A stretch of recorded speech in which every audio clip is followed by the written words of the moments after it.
Ayun nga mga palangga, ano?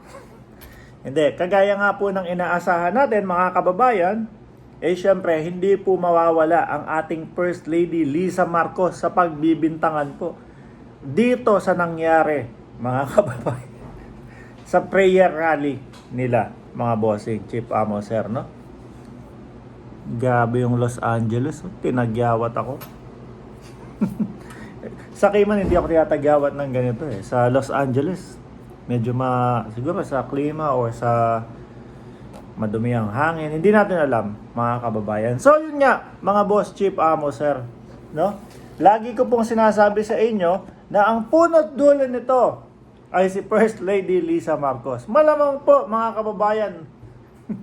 Pero sure, hindi. No? Malamang baka i-vlog to ni Maharlika, mga boss. Ano nga po ba yung nangyari doon sa prayer rally nila? Siyempre, nandiyan po yung konting dasal, madaming galit, madaming bintang, madaming poot, at kung ano-ano pa po na makakasama sa ating gobyerno, mga kababayan. At si Tatay Digong naman po, mga bossing, hindi na natin maintindihan po, no?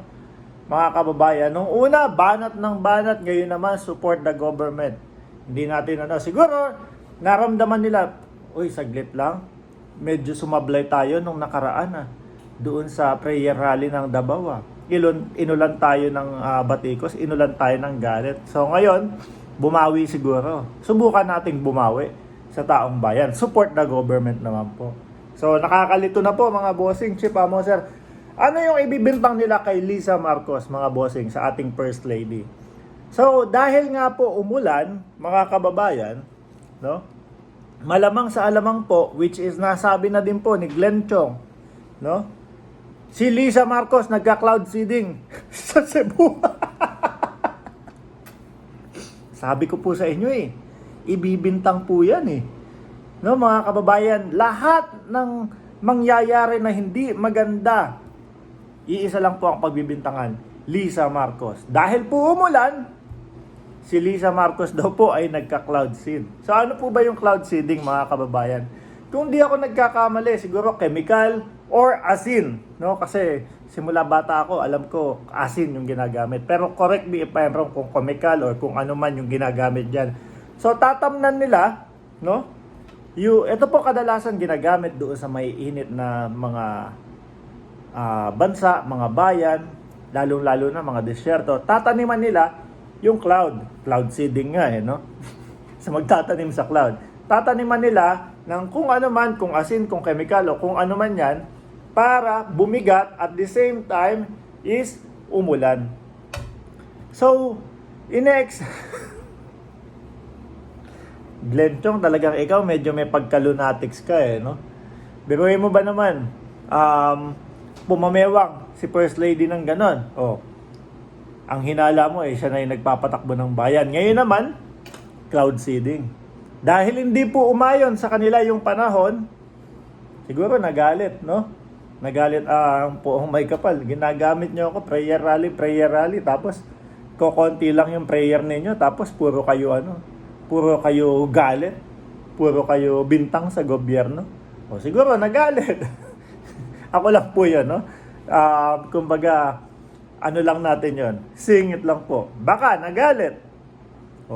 Umuulan nga dyan para walang masyadong pumunta. Baka ganun. Pero ang bintang pa din po kay First Lady Lisa Marcos. Dahil si Lisa Marcos ayaw matuloy itong Cebu rally, prayer rally. Pinaulan niya po. Nag-cloud seed. Kung sakaling tumakbo, itong si Glenn Chong sa pagka-senador, mga kababayan. Ito alam ko naman may mga DDS na mga nanonood dyan. Merong mga maaayos na mga DDS.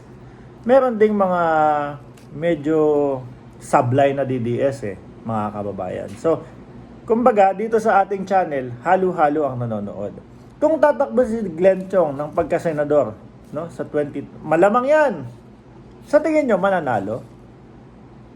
Sa tingin nyo, papaniwalaan ang taong bayan? Pusta ako dyan kapag ito pag itong si Boss Glenn Chong hindi nanalo, alam nyo na kung kanino ang sisi. Di po ba? For sure yan, ang season yan, Lisa Marcos at Smartmatic. Dinaya ako. Ganyan. 100% sure. Nasasabihin niya, dinaya ako. Pero ang katotohanan, mga kababayan, yung estilo niya, no, buko na po eh. Simula doon sa namatay na kaibigan, ilang taon pinaulit-ulit yung namatay na kaibigan, no?